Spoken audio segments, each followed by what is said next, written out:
Those of you that browse Reddit may have stumbled across strange comments in popular posts by someone who goes by this username, who I will refer to as MHE9 or Mother Horse Eyes. The comments are usually completely unrelated to the comment being replied to, like this one here in a post about balloons with funny sayings, or this one in a post about a Lego battleship. These have been popping up daily in most cases since April 21st of 2016. And if you stumbled upon one of these odd posts, your reaction may have been similar to these guys. At first the comments seem to be mad ramblings or like a weird creepypasta.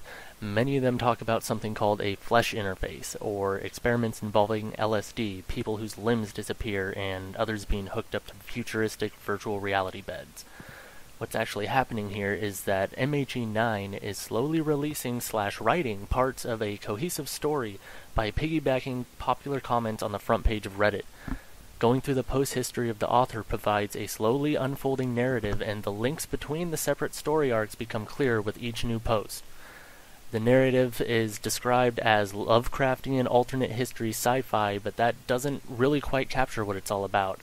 If that sounds interesting to you, keep watching. If not, this is your exit. On to the story itself. I won't be taking too many direct examples from the text because you really should read it on your own for the full effect. This is just an overview of some of the concepts and story arcs.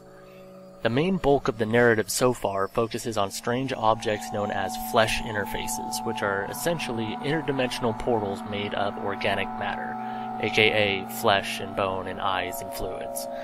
One character in the story refers to a flesh interface as a magic space pussy embedded in the rock. It is revealed that most of these portals are created through an unknown process by individuals or a group under the influence of LSD for long periods of time. The author ties this narrative in with many real-world events, such as the MK-Ultra experiments by the CIA, aka experiments with LSD on the US population, and the detonation of the Tsar Bomba, aka the largest nuke ever set off. These flesh interfaces have many mysterious effects. They reject non-organic matter, and most living things sent through are returned dead. But not all. The chance of death rises with age, so younger beings, children, are more likely to survive, even though they often die almost immediately after. In one case, it even restored life to a very recently dead subject. Some survivors have reported their experiences on the other side, including visiting so-called alien sister cities.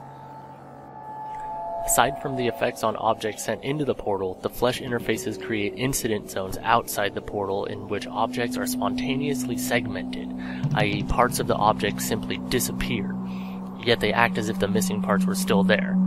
Long, invisible paths are cut into the environment, and anything that crosses them is immediately segmented, accompanied by excruciating pain for living beings.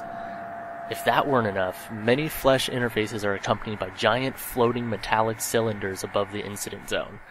These towers are themselves segmented and covered with devices such as antennae and blinking lights. It's my personal opinion that these are parts of the sister cities being segmented into our world, but that could be completely wrong.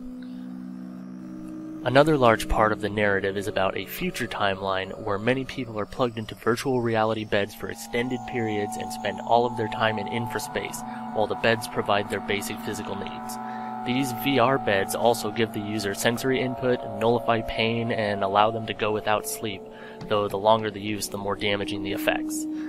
This arc follows a girl who is unplugged after years in a VR bed and her mysterious relationship with a cyber-terrorist group known as the Bread, as well as the powerful infraspace being known as Q.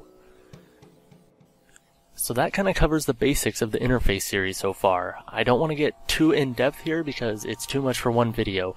There are a lot of posts that contain smaller separate arcs, such as the oily ones or about the titular Mother Horse Eyes, which I haven't actually mentioned here, but each story arc is unfolding slowly and these smaller arcs may become more important down the road.